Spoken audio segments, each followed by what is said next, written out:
How's it going, guys? My name's Cody, and in this video, I'll be giving some advice on what makes the perfect duo partner and how to find one.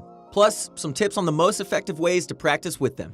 While the video is going to focus on duos, since that's the upcoming format, don't worry. You can use these tips for squads, trios, or whatever else Epic throws at us in the future. But how'd you guys do in the winter Royale? That increased pool prize at the last minute was definitely a surprise. Hopefully you guys earned some cash. We would love to hear that. Let us know in the comments if you played and how well you did. One more thing before we jump into it, it's going to be hard to find a duo if your rank sucks or you can't even do well in events. That's where ProGuides.com can help you out. Our selection of updated courses can teach you valuable knowledge needed to see rapid improvement. Plus, you can always schedule to play with pros in a private session for a more personalized experience. Our coaches are available 24/7, so they can help you improve at any time of the day. Like the video, subscribe, then head over to ProGuides.com to get started.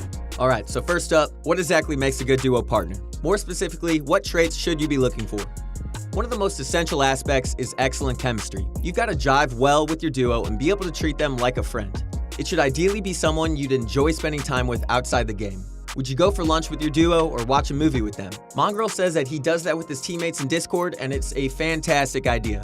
It helps you relax and build a special relationship, one that you'll definitely need.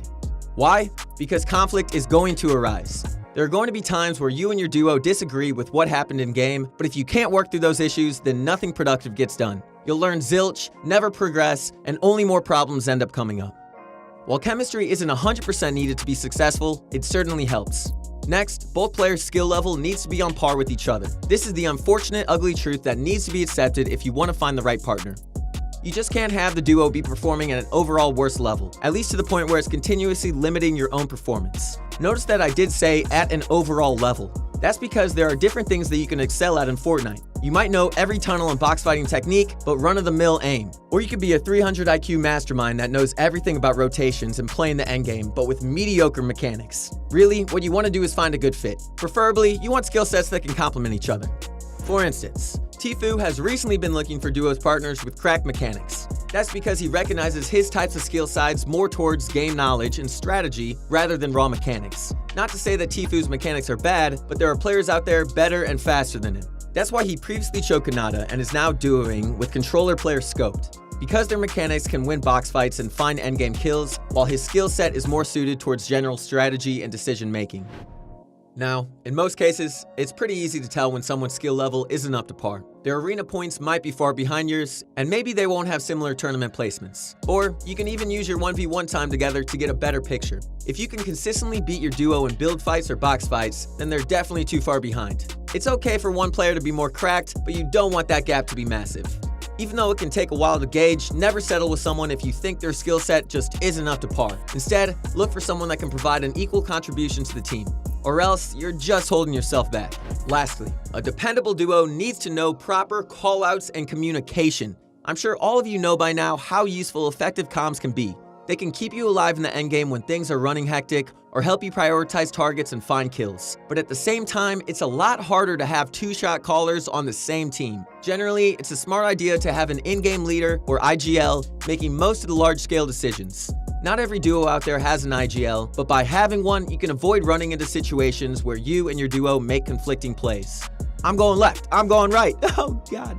Really, you should consider all these traits when trying to find that perfect duo partner. But ultimately, your decision depends on your goals. If you just want someone to hang out with and play the occasional tournament, then who am I to say you shouldn't pick someone lower skilled? It's your choice in the end, but just know that these traits will have an impact.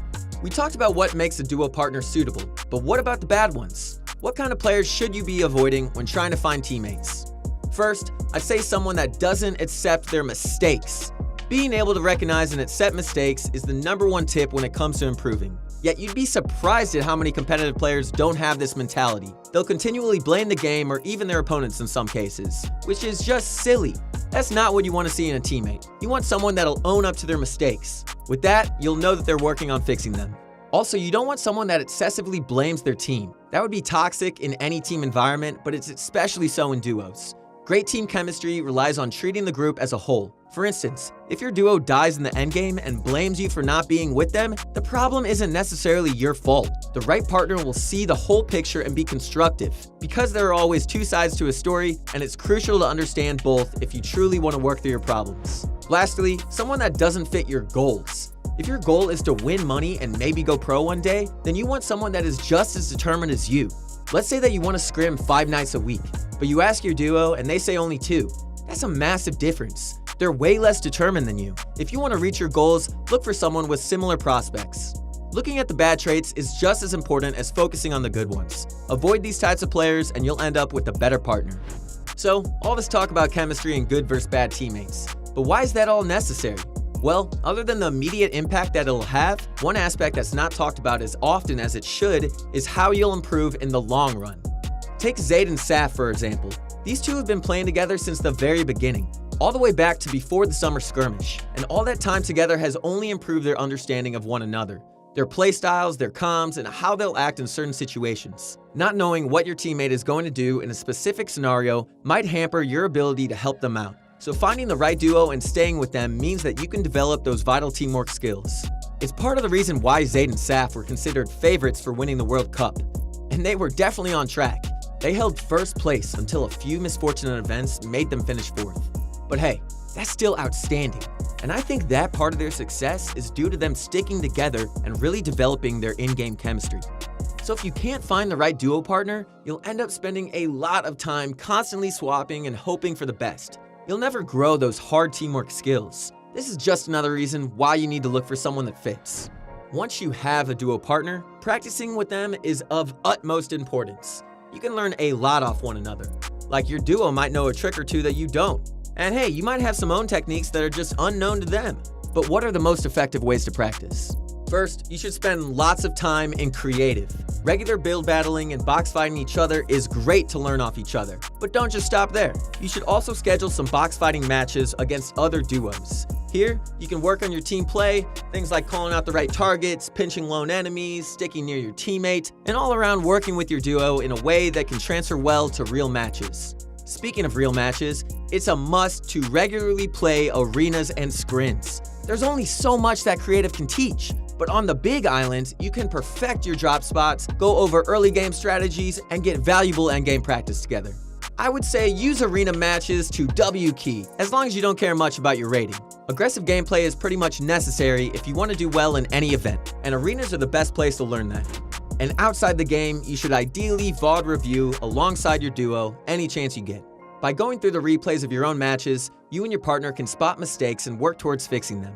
It may seem tedious, but not everything jumps out at you during the game. Sometimes it takes a second look and some analysis to spot the errors. And if you've got the time, you should also go over some pro gameplay together.